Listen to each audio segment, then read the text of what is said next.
he did a good job. Now, Sainz 4 up the inside of Kvyat, and that's one way of solving it. Formation. Well, yeah, go too wide and just block the rest of the track. Yeah, that's teamwork. It's not a long-term solution. Eric Lichtenstein is the poor man trying to get by. Yeah, that could have worked out quite well. Well, he's got by one. They're just queuing up to have a go, one on either side. Do you know, it's like they're in the middle lane of a motorway and you've got one person going inside, one going outside. I haven't quite seen a pace difference in a one-make formula like this for a long, long time. Well, astonishingly, Sainz is now sinking like a stone in that number 6 machine. Kvyat rather, sinking like a stone. Sainz is still at the front. Kvyat has now lost 6 places to Sainz, so they've sort of flip-flopped. He was 12 in front, he's now 6 behind, and this is our lead battle. Patrick Niederhauser was over 4 seconds back in that blue and white Jensen machine from the red and white Marussia car of Tio Elinas, and now the Cypriot driver is, well, it's immaterial what the timing says, he's right up his exhaust.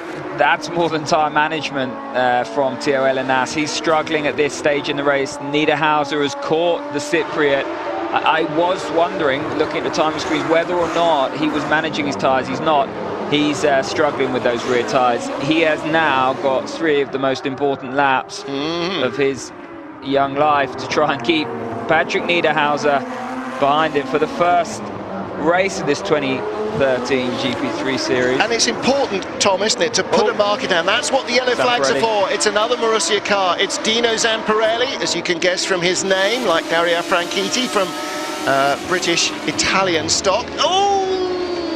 Rush of blood. Down the hill into turn 5. Dear. Yeah, that was never on it. Well, again, the door closed faster, I think, than he expected, but that's a shame. That was a top 6 finish. Yeah, rush of blood, and he'll learn from that. It's a big difference in terms of level. Tio Elinas, Patrick Niederhauser, I don't think we'll see that sort of move from Niederhauser. These two very much on the tip of everyone's tongue in terms of title favourites, along with Carlos Sainz and a few others. There's a handful of guys that could win this championship. It's going to be incredibly closely fought out. Jensen haven't had the best winter, so actually to come here and show the pace that they've shown has surprised me a little bit. I was a little bit concerned when I saw their pace in the winter, but you can't really be too concerned. They've had success in everything, haven't they? Andres Jensen, yeah, he likes the junior formulas and he likes working with young drivers who are still keen to learn and don't think they know it all. And it's not often that they are out-engineered for very long, so they are back on the pace. And with Niederhauser, you know, one of the front runners last season, they have got a good competitive driver. And Marussia, well, Tio Elinas, the first Cypriot to race in international racing at this level even, 7th on his debut last year in Catalonia, and he retired from fewer races than anyone else in the entire season. So a model of speed and consistency. He was 2nd in race 1 at Monza, the season closer, and won the final race of last year. Now, is he going to be able to carry that momentum across into the first race of this year? It's going to be close. 1 to go at the line. Look at the tyre degradation from GP3 and GP2 tyres, shedding bits of Pirelli everywhere.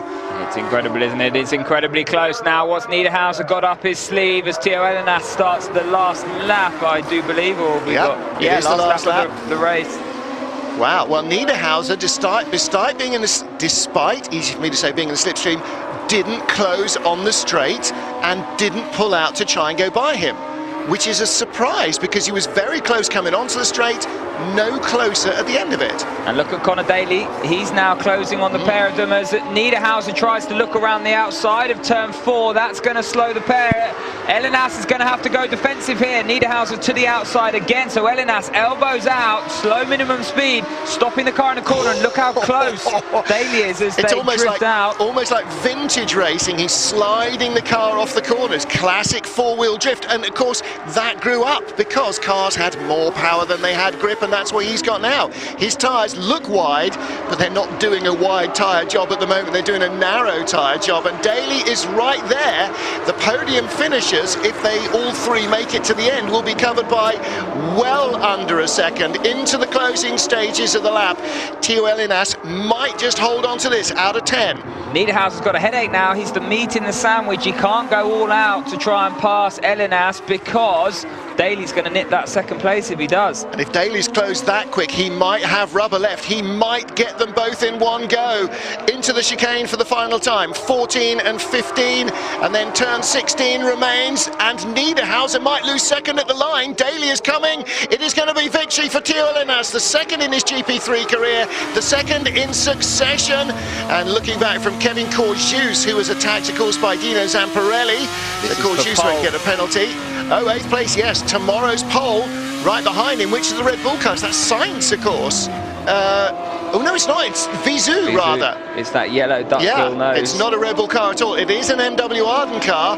Vizou will not get pole, but Kevin Courjus, the Finn, will start from pole with the damage in the nose of his car. So he ran into somebody on the run down to the first corner. And all credit to Vizou. He's beaten his very fancy teammates. And this man has done a great job, and you could almost argue that he timed it perfectly, didn't he? 17 laps, his tyres were gone. One more lap, and Niederhauser, well, Daly probably would have had one more lap. Daly would have won it. Yes, absolutely. I don't think Niederhauser had very much to offer in the end, and that's the thing. See, that was the balance. Maybe Elinas went early, and then figured it's better to defend track position.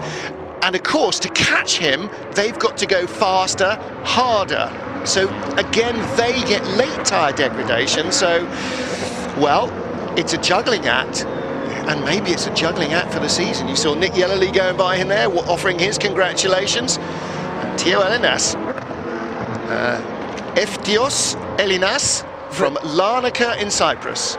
Going back to that, I mean, Daly was barely coming out of turn 3 as they were going into turn 4, and within 2 corners, he's on them. Yep. I mean, that's just incredible. The tyre deg is brilliant. It's brilliant to see in terms of a spectacle.